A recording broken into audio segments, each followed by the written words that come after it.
Shield Antibacterial Soap. Believe ang mga eksperto sa Philippine Nurses Association. At si Mami. Tiwala ako sa Shield. Shield Antibacterial Soap. Napatunayang mabisa. Ang mga nurse, tiwala. ACS. Galalala Falcon. Galalala Falcon. Ang bango ng sampayan. Tara na magsayawan. Califabcon, amoy nakaka-joyful. Ang buhay ay sasaya. Basta't busog ang pamilya. Kumeya, kumeya. Ibig ko sabihin, masarap talaga. Komea 3Q Bihon. Masarap talaga! Galalala Falcon. Galalala Falcon. Ang bango ng sampayan. Tara na magsayawan. Califabcon, amoy nakaka-joyful.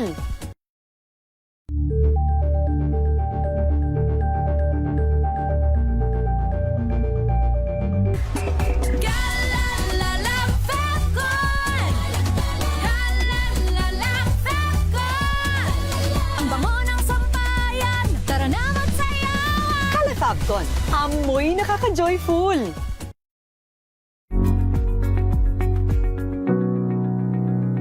This portion is brought to you by ACS Manufacturing Corporation, ISO certified, maker of world-class quality Pride detergent. Sa isang pag-aaral ng Journal of Consumer Marketing ni Sean Kowari at Morgan Poor, napag-alaman na ang pagkuha ng litrato bago kumain ay nakakaapekto sa persepsyon at sa buong karanasan ng isang individual habang kumakain. Bahagi dito ang mga proseso ng pagkuha ng litrato gaya ng lighting, anggulo at maski ang oras na ginugol sa pagkuha ng litrato at pag-share nito sa social media ay siyang nakakapagpasarap daw ng pagkain. Ayon sa pagsusuri, ang kalidad ng larawan ay may direktong epekto rin sa persepsyon ng lasa ng kakain nito. Halimbawa, ang larawan na kinuha sa maliwanag na lugar ay maiisip ng isang individual na ito ay masarap at sa tuluyang pagtikim at pagkain, nakaregister na sa kanyang isip na ito nga talaga ay masarap. Napatunayan ito sa grupo ng mga #Healthy Living Eaters na laganap sa social media na nahihikayat umano ang mga tao na masarap ang pagkain ng salad o mga gulay, gamit lamang ang mga larawan na personal nilang kinuha. This portion is brought to you by ACS Manufacturing Corporation, ISO certified, maker of world-class quality Pride detergent.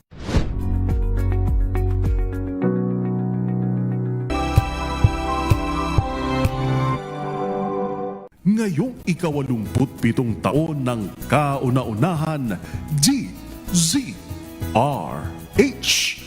Tayo ay iisa. Ikaw, kayo, tayo. Iisa ang radyo. Tayo ay iisa. Iisa ang nag-uugnay. Iisang radyo ang pinakikinggan. Tayo ay magkaisa. Dahil tayo ay Pilipino. GZRH. 87 tayo. Saan ka man sa mundo, tayo iisa. Tayo Pilipino. Serbisyong tapat sa iyo. DZRH.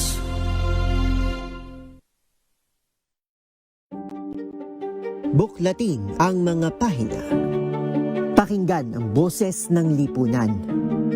Tunghayan ang mga issue mula sa ibang katayuan. Nakakalungkot kasi deserve ba namin ng ganito? Na hindi nila alam kung ano talaga yung kanilang mga karapatan. Yung gobyerno, tinulungan nila yung kanilang magsasaka. Pinapatahimik tayong lahat using various laws. Through education, kayang-kaya nating baguhin yung ganitong klaseng pag-iisip. Isang kwento, iba't ibang anggulo. Dito, sa Point of View.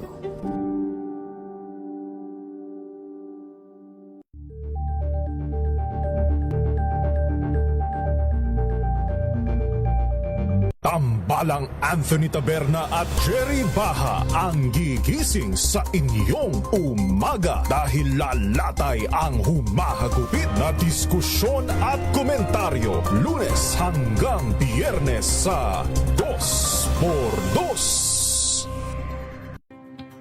Samahan niyo po ako hanggang 7:30 ng gabi.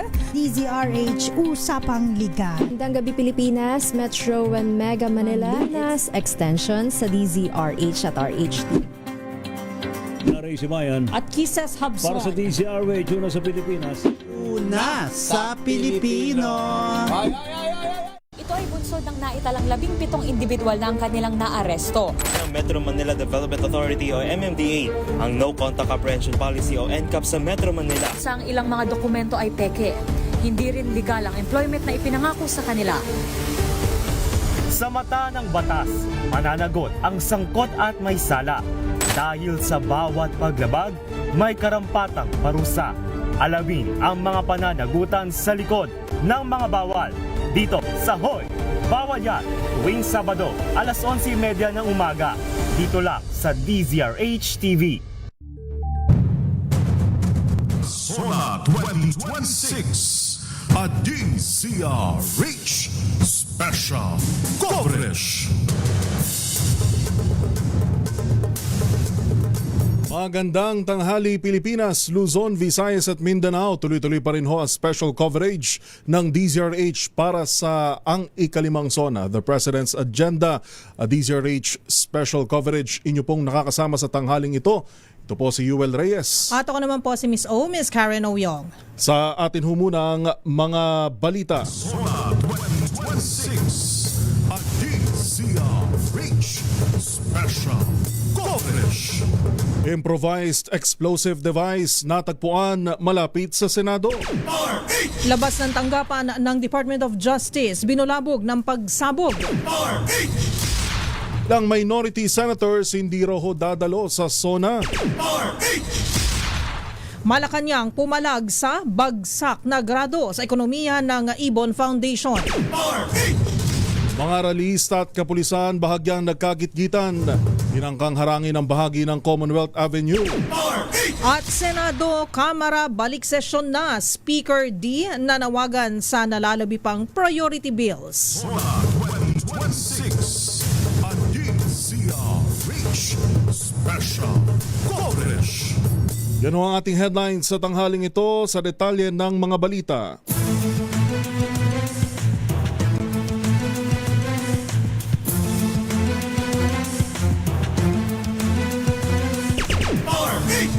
Alas 12:12 ng tanghali, na-recover ang hinihinalang Improvised Explosive Device o IED malapit sa gusali ng Senado sa Pasay City kaninang umaga. Ayon sa Pasay City Police Station Explosive Ordnance Disposal o EOD team, alas 8:13 ng umaga nang mapansin ng isang empleyado ng towing service ang kahinahinalang bagay sa Center Island ng Jokno Boulevard malapit sa Senado at sumigaw ng may bomba. Nagsagawa ng render safe procedure ang mga tauhan ng EOD gamit ang hand entry technique upang ligtas na ma-neutralize ang pinanghihinalaang IED. Sa operasyon na-recover ang isang 9-volt battery, blasting cap, orasan at isang plastic jar na may lamang pulbura na pinaghihinalaang explosive material. Ayon sa pulisya, nagpositibo ang operasyon sa presensya ng mga explosive components.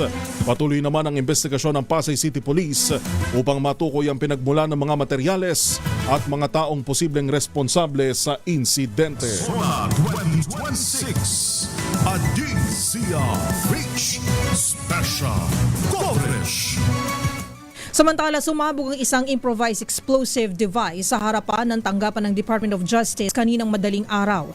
Sa isang statement, kinumpirma ng DOJ na nangyari ang insidente kaninang 12:17 ng madaling araw. Wala namang napaulat na nasaktan sa naturang insidente. Nagpapatuloy ang investigasyon sa kung sino ang responsable sa krimen at kung ano ang motibo. Dahil dito, suspendido muna ang pasok ng mga empleyado sa DOJ habang hinigpitan na rin ang seguridad sa loob at labas ng tanggapan. Kaugnay niyan, may update si RH9 Tina Nolasco. Tina, go ahead. Yuel, nagdamo ng pinsala ang dalawang sasakyan na nakaparada dito sa loob ng pasilidad ng Department of Justice matapos nga ang nangyaring pagsabog ng improvised explosive device sa labas ng tanggapan kaninang hating gabi. Kabilang dito ang isang itim na SUV na nabasag ang likurang salamin habang isang silver naman na SUV ay nagtamo ng pinsala sa tail light o ilaw sa likuran ng sasakyan. Patuloy pa rin ang investigasyon ng Manila Police District sa insidente, katuwang ang National Bureau of Investigation. Kasabay nito, Yuel Miskay, nilinaw ng DOJ Public Affairs Office na ang suspensyon ng pasok ng mga empleyado ngayong araw, July 27, 2026, ay para bigyan ng pagkakataon ang mga empleyado ng ahensya na makanood ng State of the Nation Address o SONA ng Pangulong Bongbong Marcos. Ayon sa Public Affairs Office, ngayong umaga lang inilabas ang memo at ito ay para umano maiwasan ang inaasahang mabigat na daloy ng trapiko at posibleng public transport disruption. Ito, si RH19 na Nolasco para sa DZRH, una sa Pilipinas, una sa Pilipinas. Maraming salamat, Tina. Samantala sa iba pang mga balita, hindi dadalo sa ikalimang sona ni Pangulong Bongbong Marcos sina Senator Alan Cayetano at Senator Amy Marcos. Pero paglilinaw ng dalawa, walang napag-usapan ng minorya ng Senado patungkol sa hindi pagdalo sa sona ngayong araw. Manonood at papakinggan na lamang daw ng dalawang senador sa TV ang sona.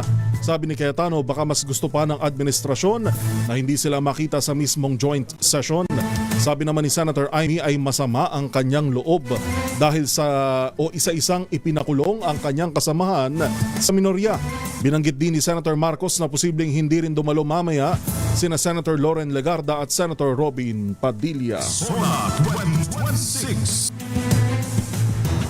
Inilarawan naman ng Ibon Foundation na madilim ang estado ng ekonomiya ng Pilipinas sa ika-4 na taong panunungkulan ni Pangulong Ferdinand Marcos Jr. Sa panayam ng DZRH, sinabi ni Ibon Foundation Executive Director Sunny Africa na mas dumami pa ang naghihirap at nagugutom ng mga Pilipino na salungat umano sa ipinangako ng administrasyon.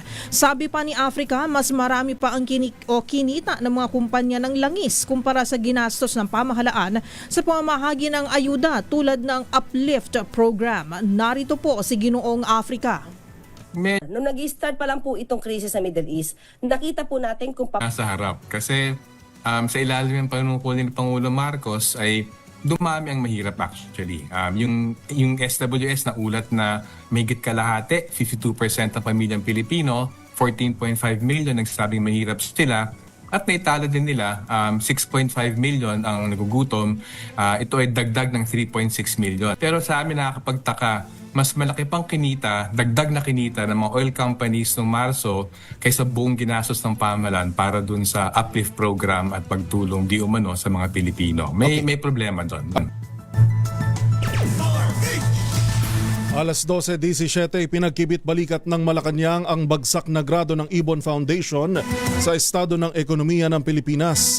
Sa panayam ng DZRH, kinuwestiyon ni Palace Press Officer Undersecretary Claire Castro ang Ibon Foundation na lagi umanong negatibo at kung may ipinasa na ba itong administrasyon. Hit ni Castro, naririnig ng Pangulo ang hinaing ng taong bayan at kung paano ito inaasikaso ng Pangulo bago pa man magsimula ang krisis sa gitnang silangan. Nung nag-start pa lang po itong krisis sa Middle East, nakita po natin kung paano ito tinugunan ng gobyerno, paano ito inasikaso ng Pangulo at ng mga miyembro ng gabinete. Sana nakikita nila ito.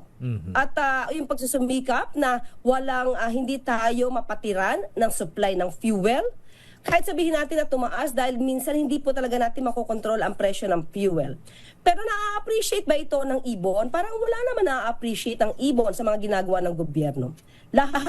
Sagot ito ni Castro sa pahayag ni Ibon Foundation Executive Director Sunny Africa na madilim at bagsak ang estado ng ekonomiya ng bansa na mas dumami pa umano ang mahihirap at nagugutom na mga Pilipino.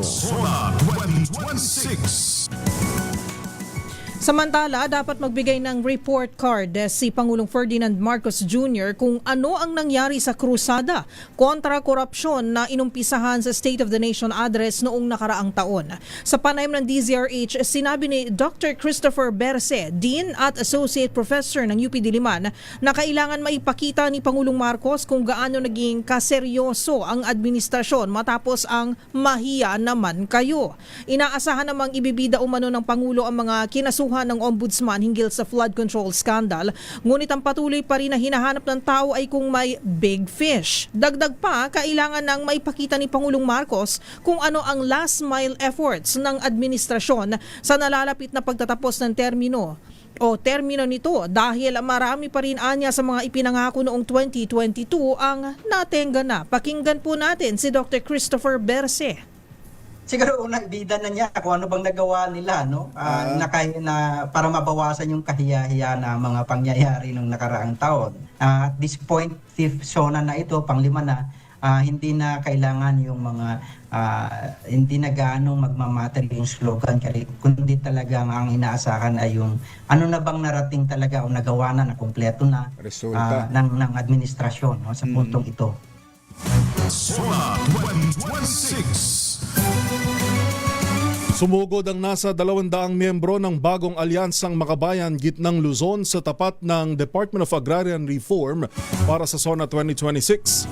Sa report ni RH15 Giselle Ricafort, bitbit nila ang pagkondena sa sangkatutak na renewal energy projects sa Central Luzon gaya ng mga solar farm, wind power at dambuhalang hydropower dam. Ayon sa grupo, sa kabila ng inilalako nitong green at renewable, iba yung pagpapalayas ang dala nito sa mga magsasaka at katutubo sa lugar.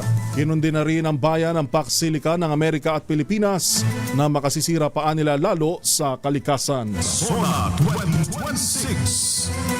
Sumiklab ang tensyon sa pagitan ng release sa otoridad sa bahagi ng PhilCOA sa Quezon City kaninang umaga.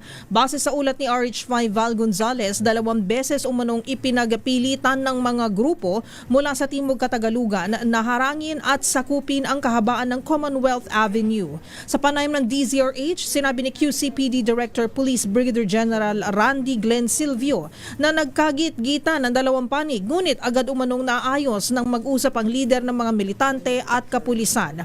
Ikinatuwa naman ng QCPD na hindi na itinuloy ang pagsusunog ng FEG at sumunod anya sa Memorandum of Understanding. Pero babala ni Silvio, i-disperse ang mga realista at posible pang may maaresto kung lalabag sa mga napagkasunduan. Sona 2026. DZRH Special Coverage. Babalikan natin ang iba pang mga balita at reports sa labas ng himpilan para sa ating tuloy-tuloy pa rin na special coverage para sa ang ika-5 SONA ni Pangulong Bongbong Marcos. Inyo pa rin hong nakakasama. Ito po si Yuel Reyes. At ang naman po si Miss O, Miss Karen Oyong. Pilipinas ang oras. 22 minuto makalipas po ang 12:00 ng tanghali.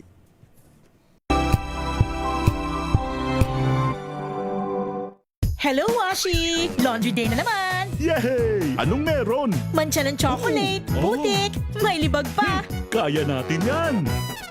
With Pride Washing Machine Detergent, may triple stain-away formula. Tanggal ang makapit, madikit, at malupit na dumit mancha. Kaya easy-easy ang labada. Mula noon hanggang ngayon! All you need is pride! All you need is pride! ACS. Maulan man, no worries na amoy kulog ang damit. Charm Fabcon, bangong pumakabloom, tanggal amoy kulog sa bango ng Charm. Kaya gamit ko, Charm Fabcon with Bloom Fresh Technology. Kills 99.9% of kulob-causing bacteria. May aroma burst pa of thousands of flowers and berries. Ang sampay sa loob, no amoy kulob. Bangong pumakabloom sa Charm. Charm Fabcon. ACS. Sa lahat ng bagay, simula pa lang, siguraduhing max protection na. Kasi pag kulang ang proteksyon, baka madaling masira. Sa ngipin, dapat may max protection din. Max sa alaga ng unique toothpaste. With Max Protect Formula, help stop cavities before they start, while keeping breath fresh. Try Unique Maximum Fluoride Protection. Para max alaga, max protektado. ACS. Galalala Falcon. Galalala Falcon. Ang bango ng sampayan. Tara na magsayawan. Calafabcon. Amoy nakaka-joyful.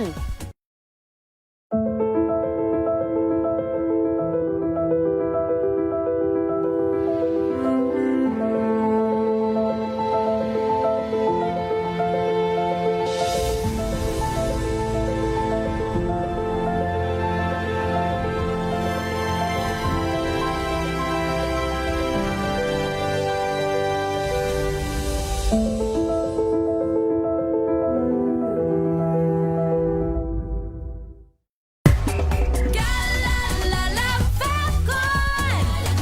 Galalala Falcon. Ang bango ng sampayan. Tara na magsayawan. Calafabcon. Amoy nakaka-joyful. Sa puso ng kalikasan, natatangi ang prutas ng mangosteen. Ito ay nagtataglay ng antioxidant compounds na alpha, beta at gamma mangosteen. Ang MX3 capsule ay isang food supplement na gawa sa natural na mangosteen. Ito ay tested and proven to help avoid knee joint pain discomfort para iwas-iwas sa sakit with long-term supplementation 2 capsules daily. MX3 capsule. Tunay, natural at original. Mahalagang paalala, ang MX3 capsule ay hindi gamot at hindi dapat gamiting panggamot sa anumang uri ng sakit. Galalala Falcon. Galalala Falcon. Ang bango ng sampayan. Tara na magsayawan. Calafabcon. Amoy nakaka-joyful. I am Rexeline Ann Cabaltero Reyes. I am a practicing health professional here in Ontario, Canada. Let's go to MX3. Paano siya nakatulong? When I tried MX3, aba! My body loves MX3. Magiging mommy ka na after ng shift mo. So I really need that push and help from MX3 capsule, which makes me a better me. MX3, dito ako bilib. Mahalagang paalala, ang MX3 capsule ay hindi gamot at hindi dapat gamiting panggamot sa anumang uri ng sakit. Kung good vibes ang hanap mo, dito ka na sa sigurado! Mula sa mga istoryang nagbibigay ng inspirasyon hanggang sa mga kwentong may dalang solusyon. Mga balitang pampagaan, pakiramdam at pampaganda ng araw. Hindi lang ba sa good news, kundi the better news. Mula Lunes hanggang Biyernes, 1:00 ng tanghali sa DZRH TV.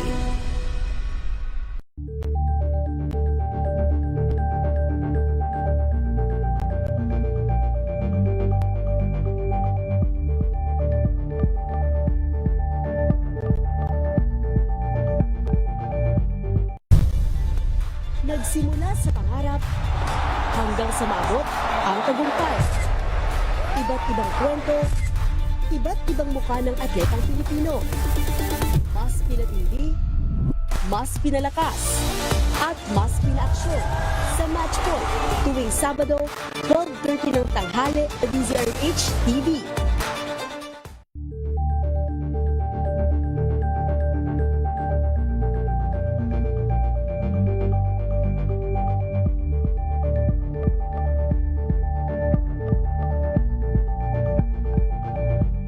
Sa pagbabalik tanaw sa 87 taong legasiya ng DZRH, napagtagumpayan na ng kauna-unahang himpilan ng radyo sa Pilipinas ang iba't ibang pagsubok, kabilang na ang bangungot noong panahon ng ikalawang digmaang pandaigdig.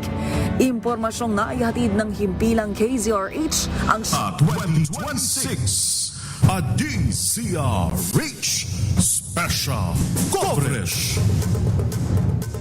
At nagbabalik po ang special coverage ng SONA State of the Nation Address ni Pangulong Bongbong Marcos. Live dito po sa DZRH Radio, DZRH News Television. Kami pong inyong lingkod. Ako po si Miss O, Miss Karen Oyong. At ito po si Yuel Reyes. At patuloy pa rin po natin binabantayan ng mga kaganapan bago po magsimula ang SONA. Unahin natin ang report ni Edniel. 6 na kabataan inaresto ng QCPD dahil sa pag-vandalize sa bahagi ng Commonwealth Avenue ngayong SONA 2026. Edniel, go ahead. Karen at Yuel, umabot na sa 6 na rallyista ang inaaresto ng Quezon City Police District sa mga oras na ito dahil sa pagbandalay sa Commonwealth Avenue kasabay ng araw ng State of the Nation Address si Pangulong Bongbong Marcos. Ayon kay QCPD Director Police Brigadier General Randy Glenn Silvio, pawang mga minor de edad ang inisyal na tingin o assessment na pulisya sa mga dinampot at ngayon dinala sa Station 6 o itong pinakabatasan police station. Sila rin yung mga unang inulat ng DZRH kanina na nagpintura sa ilang mga pasilidad sa Tandang Sora area bilang bahagi ng kanilang protesta.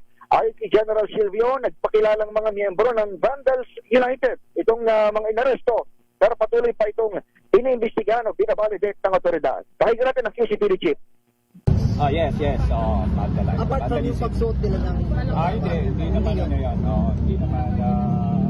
Hindi yun yung initial offense nila. Sir, identified na sila, sir? May tingin ko mga minor eh. Identified nandun na. Dinadala na. So, anong team po? Parang Vandals United daw eh, accordingly. Pero alleged pa lang yun. Hindi natin alam pa yung complete details. Ang QCPD Chief sa ngayon ay nagpapatuloy hindi lamang yung pagbabantay ng Quezon City Police kundi maging yung liderato mismo ng PNP ay nag-inspeksyon na rito sa Commonwealth Avenue kasama si PNP Chief Police General Jose Meneses Artatis Jr.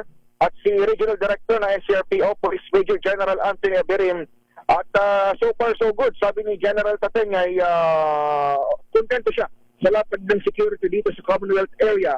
At mamaya magbibigay tayo ng update sapagkat mukhang may mga sinasabi itong pulisya na yung mga IED na nakuha dyan sa may area ng Southern NCR, particular sa malapit sa Senado at dito sa may Department of Justice sa Manila, ay tinitignan kung ito ay magkaugnay. Pero as far as itong security plan at lapag dito sa may batasan is concerned, ay mukhang walang pagbabago at natutuwa ang pamulan ng PNP sa security preparations ng kanilang local police.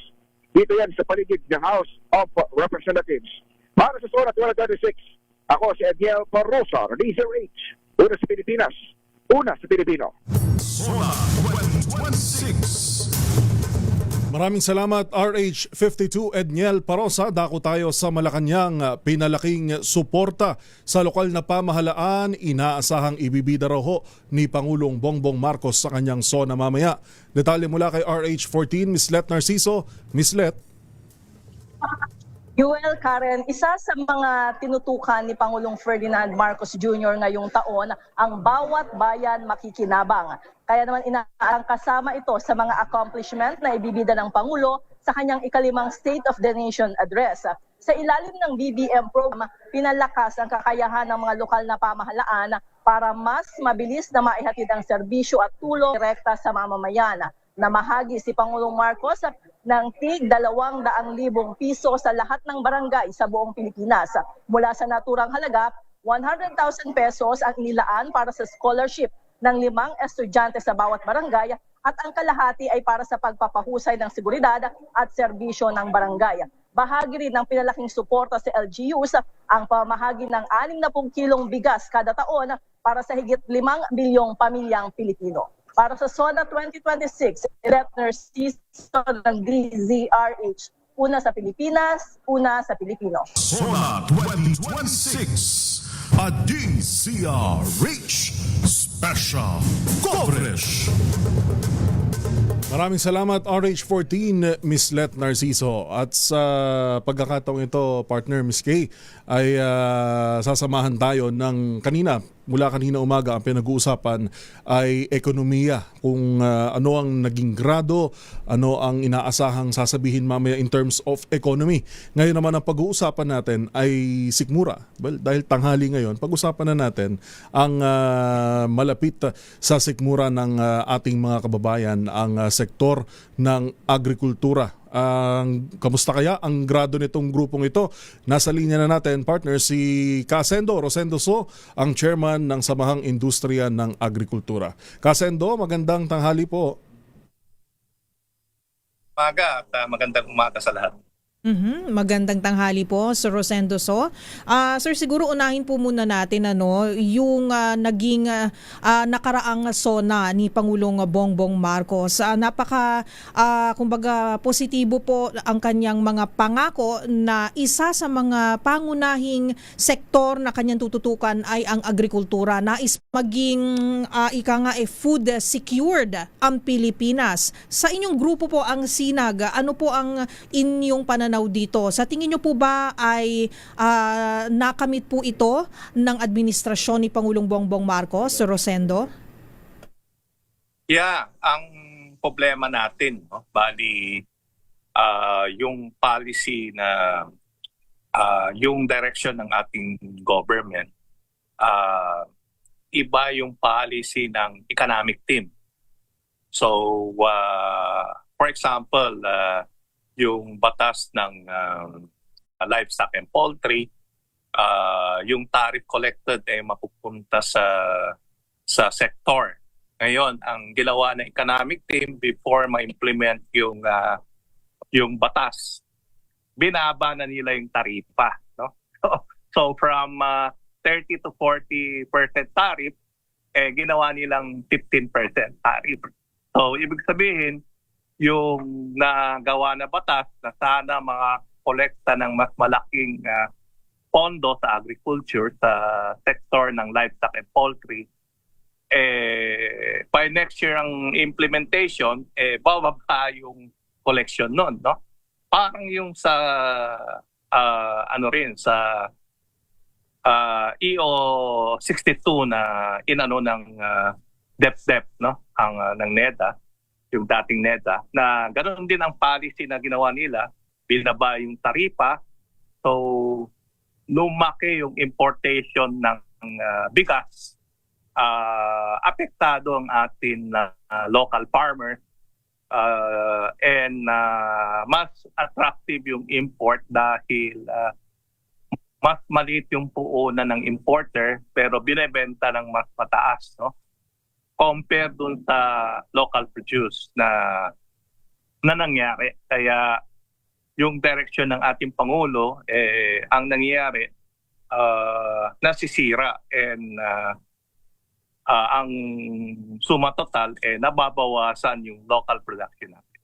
Siguro po follow-up question na lang po dyan, Chairman Rosendo So, dahil nga po nabanggit nyo ay ibinaba nga po ang taripa sa ilang mga produktong agrikultura na maaari pong pumasok dito sa bansa at ultimately po ang impact nito ay sa ating mga local producers, local farmers po. Yung dahil po dito nabanggit nyo na malamang bababa yung koleksyon ng taxes para naman po o taripa para sa agricultural sector, ano po yung mga sa tingin ninyo yung mga pangunahing mga proyekto na maaapektuhan sakali po na bumaba po yung koleksyon po ng ating buwis para naman po dapat na nailaan sa sektor ng agrikultura? Yeah, kasi yung batas is anong tariff collected, for example, ang dapat na makolekta na tariff is 30 bilyones. Na ito is ang collection na yan is mapupunta sa specific agri sector. Ito is mababawasan. So kung mababawasan yan, automatic yung project or yung ibibigay sa magsasaka bababa. So sayang yung batas na ginawa, no, ng Kongreso at Senado na in which yung economic team pala ibababa din yung tariff para yung mapupunta sa magsasaka sana or mga livestock and poultry, mas malaking suporta. So mawawala yung suporta, no? Rosendo, isa sa parang ngayon lang lumaki yung issue nito, yung tungkol sa mga pekeng fertilizer. Ang daming nare-raid na mga pagawaan na itong pekeng fertilizer na nakakabiktima sa ating mga magsasaka. Ano sa tingin nyo dapat gawin dito ng administrasyon in the remaining years of PBBM? So far, ang PIAP, yung fertilizer group, no, sa Pilipinas, and ang Fertilizer Pesticide Authority, may coordination ngayon kaya nahuhuli, no? For the past year kasi yun ang complaint ng industry, pati sa SINAG, na tuloy-tuloy yung mga manufacture ng fertilizer, hindi hinuhuli. Ngayon, at least yung head ng FPA, nag-start na naghuli, no? Para at least may magandang direction yun. Pero isa is yung yung fertilizer na galing sa government na mabibigay sa magsasaka. Sana ang ginawa na lang ng administrasyon is dumaan sa mga dealer at makakabili ng mas mura kaysa yung mga regional director ang ginawa na naman pinabid, no? So ang presyo, for example, na 2500 dapat nasa 1,100. Yung bidding nangyari nasa 1,600 pesos. So nawala yung mas marami sana mabibigay na magsasaka.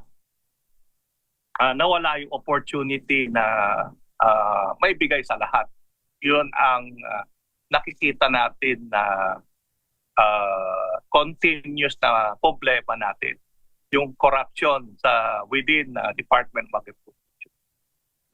Speaking of corruption, Chairman Rosendo So, ito ay isa rin sa mga nabanggit sa SONA ni Pangulong Bongbong Marcos itong nakaraang SONA. So sa tingin niyo po ba ay nabawasan na po o mas naging kumbaga dahil nagiging laman po ng mga headlines kasi itong mga corruption issues lalo na sa farm to market roads, kasama na po yan dyan, may mga infrastructure projects po ba ang mga sa farming industry na hindi pa rin po natuloy, katulad po ng mga sinasabi natin mga climate resilient na mga infrastructures na kailangan din pong pagtuunan ng pansin ng ating pamahalaan, Sir Rosendo So? Yeah, bali kung makita natin dapat yung mga project natin nag-start yan ng January. Nangyari is up to now nag-start pa lang yung bidding process, no? So delayed na tayo ng 7 months doon sa mga structure. Yung implement sana na binawasan nila yung pondo para dun sa implementation ng project, binalik nila. Ibig sabihin yung dating cost na binawasan ng DPWH, ngayon binalik nila. So yung corruption baka tuloy-tuloy lang dahil walang nag-bid din, no? Yung previous month gustong implement, ibig sabihin may kumukuha pa rin ng kickback. Yun ang nakikita natin.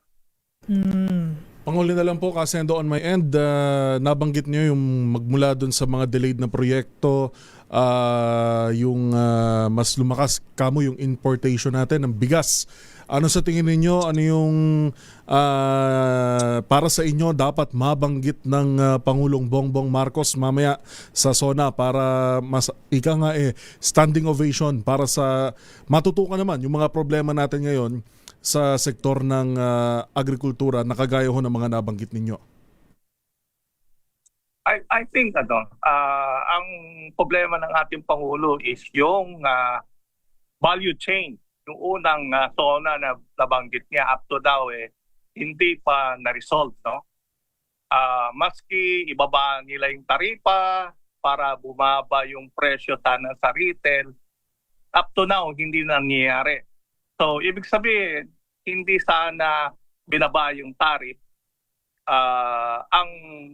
Ang problema pa rin is yung value chain. Ibig sabihin maski mababa yung price ng produce, pero dun sa retail, mataas pa rin. So, hindi yung tariff ang dapat ginawa ng ng economic team. Dapat yung solusyon na gusto ng ating Pangulo ang ginawa nila. Up to now, almost 4 years na, hindi pa na-solusyonan yung sinasabi ng Presidente na value chain. Alright, maraming salamat ho sa pagsama sa amin ngayong tanghali. At saan ho ba kayo? Tututok ho ba kayo sa SONA mamaya? Saan ho kayo tututok? Yeah, sa ngayon nasa Korea ako, no. Tututukan natin yung SONA ni Presidente. Alright. Thank you very much po, Chairman Rosendo So, sa oras na inyong ibinigay. Thank you po. Thank you, Chairman. Nang atin ho nakasama ang chairman ng Samahang Industriya ng Agrikultura o SINAG na si Rosendo So. SONA 2026, a DZRH Special Coverage. Oras ho natin, 16 na minuto bago mag-alauna ng hapon. Babalik pa ho tayo.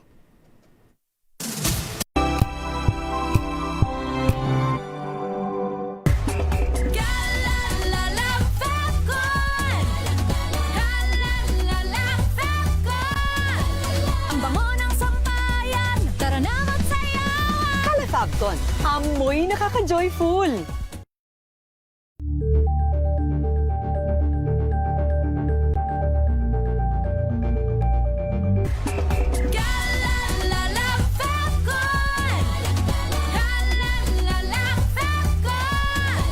Ang bango ng sampayan, tara na magsayawan. Fabcon, amoy nakaka-joyful.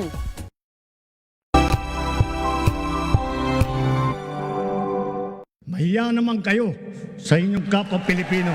Isang taon ng politika, ekonomiya at pagtanaw sa mga pangako. Agrikultura, ayuda at pananagutan sa harap ng aligasyon. The Constitution's answer is very clear. Power belongs to the people. Korupsyon. Huwag mo akong pigilan sa mga insertions ko.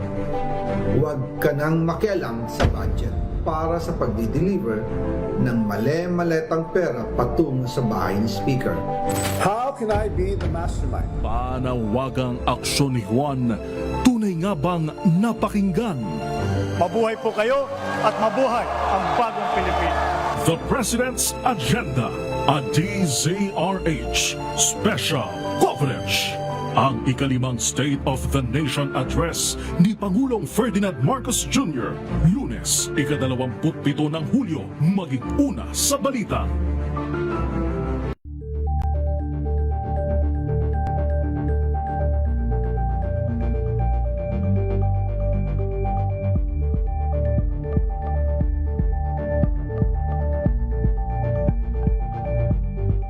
Maagang balitaan, maagang usapan sa mga issue at balita. Kasama si Kuya Angelo Palmones sa Magandang Umaga Pilipinas. Mula Lunes hanggang Biyernes.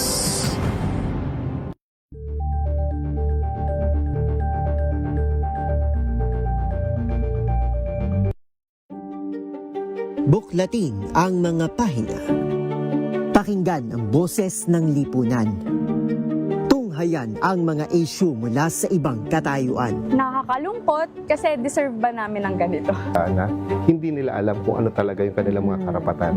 Yung gobyerno, tinulungan nila yung kanilang magsasaka. Pinapatahimik tayong lahat using various laws. Through education, kayang-kaya nating baguhin yung ganitong klaseng pag-iisip. Isang kwento, iba't ibang anggulo. Dito, sa Point of View. DZRH Special Coverage. Ito pa rin ho ang DZRH Special Coverage, The President's Agenda, ang ikalimang SONA ni Pangulong Bongbong Marcos na mapapanood ho natin mamayang alas 4 ng hapon. Yan ho ang mag-uumpisa yan sa joint session ng Senado at ng Kamara. Nagaganapin ho sa Batasan Pambansa mamayang alas 3 ng hapon at eksakto kung kagaya ho ng nakagawian, magsisimula ang SONA ni Pangulong Bongbong Marcos ng eksakto alas 4 ng hapon. At syempre, tuloy-tuloy ang ating special coverage yan. Tututukan natin yan. Kaninang umaga pa lang, madaling araw pa lang yata at hanggang ma-deliver na nga po ang State of the Nation address ni Pangulong Bongbong Marcos. At pagkatapos niyan, partner, ay merong konting gala reception. Ayan. Yun naman yung tradisyon.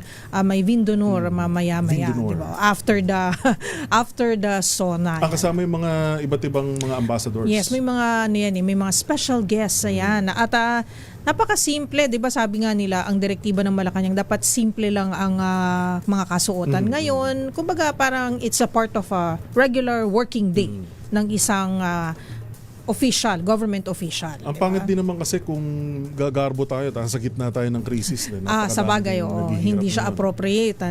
Pero kasi, dati ay talaga naman ang mga pabonggahan, pati yung mga misis, mga girlfriends ng mga politicians, di ba? Nagiging runway, di ba?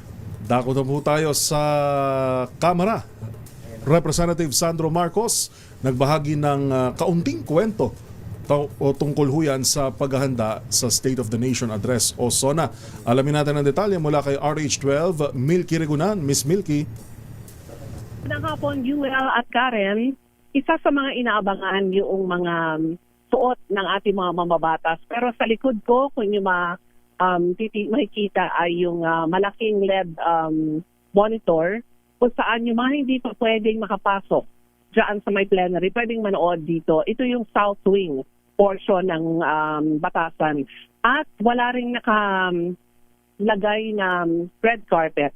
Ibig sabihin ngayong hapon, ang sabi nga ng liderato ng Kamara ay magiging simple yung pagdaraos natin ng State of the Nation Address ni Pangulong Bongbong Marcos. Kung ang ilan nagtatanong Ms. Kay at Yuel kung ano-ano ba yung spot ng ating mga mababatas, marami rin nagtatanong gaano ba katagal yung magiging SONA ni Pangulong Bongbong Marcos. Nagpatikim ng konti ang Presidential Son at House Majority Leader Sandro Marcos. Ayon sa anak ng Pangulo, abutin lamang daw sa 1.5 oras. Pero may mga nagtanong kung ano ba yung lalamanin ang SONA ni Pangulong Marcos. Ang sabi niya, ayaw naman daw niyang i-preempt o pangunahan ang magiging laman ng talumpati ng Pangulo, pero dapat tutukan ng ating mga kababayan yung mensahe ni Pangulong Bongbong Marcos sa kanyang ikalimang SONA. Marami ang nasasabi na ito na yung kanyang dapat legacy speech dahil patatapos na ang kanyang administrasyon. Pero sa panig naman ng Kamara, sinasabi nga ni Majority Leader Sandro Marcos, ipagpapatuloy pa rin nila ang suporta ng Kamara sa mga priority bills ng Malacanang, sabi nga ni House Speaker Faustino D. Deferred kanina sa pagbubukas ng second regular session ng 20th Congress, 163 ang naipasa at meron na lamang natitira na 26 priority bills. Ito yung mga pangunahing panukalang batas na sinusulong naman ng LEDAC o Legislative Executive Development Advisory Council. Narito si House Majority Leader Sandro Marcos. It will be an hour and a half long. And as far as what the contents of the speech are, alam niyo naman, ayaw po naman ako. So I will leave it to him to deliver his message. I think I know the spoilers and whatnot. But it's an hour and a half long, roughly. Alam niyo naman, every year, pareho na yung oras na ng speech ni Pangulo. He tries to keep it under an hour and a half dahil sinasabi niya na if it ever goes over that, hindi na nakikinig ng lahat. May follow-up ba sa mga... Yeah, that's the... So yan, Karen at Yuel, ang paliwanag ni Majority Leader Sandro Marcos, kung lalagpas pa daw ng 1.5 hours ang SONA speech ni Pangulong Marcos, baka hindi na daw makinig yung ilan pa natin mga kababayan sa sobrang haba ng talumpati ng Pangulo.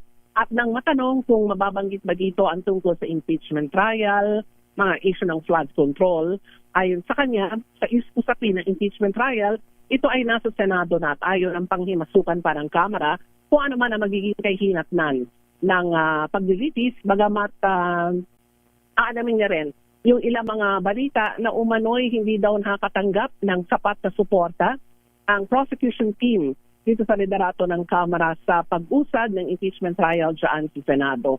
Sa usapin naman ng flood control, ayaw din makialam ni Majority Leader Sandro Marcos dahil meron na daw ilang mga kaso na naimpasa na sa Sandigan Bayan at maging sa Office of the Ombudsman. So mamaya antabayaran natin na Karen at Yuel ang ilan pang mga ganap dito sa Kamara. Maya-maya ng konti ay ipatutupad na rin ang lockdown. Ibig sabihin, lahat ng mga bisita ay dapat nasa loob na ng plenaryo at maya-maya ay darating na rin ang Pangulo. Talaga na rin ang Kamara maging ang Senado ng mga sasalubong mamaya sa pagdating ng Pangulo at sasamahan siya sa pagpasok naman dito sa Batasan Pambansa. Yuel at Karen. Ms. Milky, isang tanong lang. Kanina nagpahayag yung ilang minority senators na hindi sila pupunta. Meron mga taga-suporta ang pamilya Duterte sa Kamara. Meron na bang pasabi sa ilan sa kanila kung pupunta ba o hindi? Kanina ang tinatanong namin kung meron bang mga hindi nagpunta. Ang pagkakaalam namin, mukhang karamihan sa kanila hindi dadalo sa ikalimang SONA ni Pangulong Bongbong Marcos. Ayon naman sa liderato ng Kamara, lahat ay inanyayahan at nasa kanila na yon kung hindi sila pupunta ngayong hapon dito sa SONA ng Pangulo. Pagdating naman sa Senado, ay invited din lahat. Pero siyempre, una man dyan ay nauna ng pagpahayag pala itong ilang mga minority senators na hindi sila pupunta. At ayon kay House Secretary General Chelo Garfield, meron ding imbitasyon si Vice President Sara Duterte. O bagamat siya ay nasa ibang bansa, ay siyempre pinadalhan pa rin siya bilang respeto rin at siya ay welcome. Dapat dito sa SONA na dapat niyang dinadaluhan pero wala nga at nasa ibang bansa ang Vice Presidente. Right, maraming salamat Ms. Milky. Maraming salamat Yuel at Karen. Update mula sa Kamara para sa SONA 2026. Ako si Neil Gregunan, una sa Pilipinas, una sa Pilipino. SONA 2026. Puntahan naman natin ang Commonwealth Avenue sa Quezon City. Naroroon si Giselle Ricafort. Ang kanyang report, 35 hanggang 40 kabataan inaresto sa kasagsagan ng SONA 2026 rally sa naturang lugar. Giselle, go ahead. 35 hanggang 40 kabataan miski yung inaresto sa kasagsagan ng rally dito sa Commonwealth Avenue sa Quezon City. Kinumpirma ni Bagong Alyansang Makabayan, Secretary General Mong Palatino, na miyembro yung mga ito nung Vandals United. Tinawag niyang deliberate at planado yung illegal daw na pag-aresto sa mga hindi patukoy na kabataan. Ayon kay Palatino, bukod pa yung mga ito sa 3 inaresto sa bahagi ng Matandang Balara kung saan sumiklab kanina yung tensyon sa pagitan ng mga pulis at ng mga demonstradora. Pakinggan natin si Bayan Secretary General Mong Palatino. Report, 35 to 40 na mga kabataan ang inaresto. Mukhang plano talaga ng pulis na arestuhin yung mga miyembro ng Vandals United. Mali ang ginawa ng pulis na sa loob mismo ng hanay natin mag-aaresto. Kahit sa kanilang protocol, bawal yan na mag-aaresto ka habang may protesta. Kaya itong ginawa ng pulis, mukhang talagang deliberate at talagang nagplano na mang-aresto ng mga kabataan. Ano man ang dahilan ng mga kabataan na ito, mapayapa nagpapahayag ng protesta. Galit yung tao, galit ang mga kabataan sa korupsyon, sa mga magnanakaw. Ang dapat na inaaresto yung mga kurakot, yung mga kontraktor. Sinabi naman ni Bayan President Renato Reyes na tinangkad di umano na sagasaan sila ng mga otoridad nang pinipigil nila kanina yung bus ng BJMP na nagbitbit sa mga demonstrador. Pinagbantaan pa raw sila na aarestuhin din kung hindi titigil doon sa pagpalaga. Inalarawan niyang sa mga masama daw yung naging aksyon ng mga otoridad kanina. Nanawagan siya sa mga pulis na ilabas yung pangalan ng mga inaresto at ano yung naging batayan sa paghuli doon sa mga nasa 35 hanggang 40 kabataan. Samantala, dumating naman dito si Elmo San Diego, yung hepe ng Quezon City Department of Public Office o Order and Safety, matapos nga yung nangyaring kaguluhan. Inaalam daw nila kung ano yung nangyari, kabilang yung pagkakakilanlan ng mga kabataang inaresto at ano yung batayan ng mga otoridad. Nilinaw ni San Diego na namamagitan lamang yung lokal na pamahalaan at ibang usapin yung kaso ng mga inaresto. Pero kung walaan niyang paglabag, dapat silang pakawala ng mga otoridad. Kinakausap pa ng hepe yung mga lider ng mga relihista ngayon para masiguro na tumatalima ang mga ito sa kanilang napagkasunduan. Sa pagtaya ng lokal na pamahalaan ng Quezon City, mahigit 40,000 yung nagkikilos protesta ngayong ikalimang SONA ng Pangulong Bongbong Marcos Jr. Para sa SONA 2026, ito si Giselle Ricafort and Leader 8, una sa Pilipinas, una sa Pilipino. SONA 2026. Maraming salamat, Giselle Ricafort. Samantala, ito hong dalawang nakitang improvised explosive device sa Senado at labas ng Department of Justice. Posible raw hong posibleng magkaugnay. Alamin natin ang detalye mula kay RH52 Edniel Parosa. Edniel. Well, malaki ang posibilidad, sabi ng Philippine National Police, na magkaugnay ang nakitang improvised explosive device malapit sa Senado sa Pasay City, maging ang isa pang tila pampasabog sa Department of Justice sakop naman ang lungsod ng Maynila. Ayon kay PNP Chief Police General Jose Melencio Nartates Jr., posibleng isang grupo o isa lamang ang nasa likod dito at iniimbestigahan ngayon ng otoridad. Pero basa ng Top Cup, panakot lang ito. At hindi layon talagang pasabugin ng mga critical infrastructure. Nadiskubre kasi ng Responding Explosive and Ordnance Division na walang charge o walang shrapnel ang mga IED. Sa kabila nito, kumpiyansa si Nartates sa latag ng seguridad ng zona, partikular na sa batas ng pabansa. Ginawa niyang pahayag matapos personal na inspeksyonin ang hanay ng pulisya sa Commonwealth Avenue sa Quezon City. Ilang oras bago ang talumpati ng presidente mamayang hapon. Pakinggan natin ang general. May possibility of probability. Isa yan sa mga contingencies na ginawa natin. Pero bunker, family, and others. Okay, shooting, isa yun sa mga contingencies. That's why, nakaka-recover tayo na. Ang tinig ng Police General Nartates, ang pagkakadiskubre sa dalawang IED ay nangyari kahit sinasabi ng pambansa pulisya na wala silang matindi at direct security threat kaugnay ng SONA 2026. Para sa SONA 2026, ako si Edniel Parposa, Leisure Age, una sa Pilipinas, una sa Pilipino. SONA 2026, a DCRH special coverage. Aming salamat, RH52 Edniel Parosa. At yan na ho ang kabuuan ng ating special coverage ngayong tanghali. At antabayanan nyo ho sa susunod na programa sina Lakay Ray Sibayan at Lakay Romel Fuertes. Inyo pong nakasama, ito po si Yuel Reyes. At ako po si Miss Karen Oyong. At magbabalik naman po ako mamayang alas 5:30 ng hapon hanggang alas 7:30 ng gabi. Kasama naman po si Henry Uri. Maraming salamat po. So kung alas 4, 1.5, sabi ni Kong Sandro, tama-tama. Sa inyo, sa iyo partner. Maabot. Marami pong salamat at magandang hapon, Pilipinas. SONA 2026, a DCRH special coverage.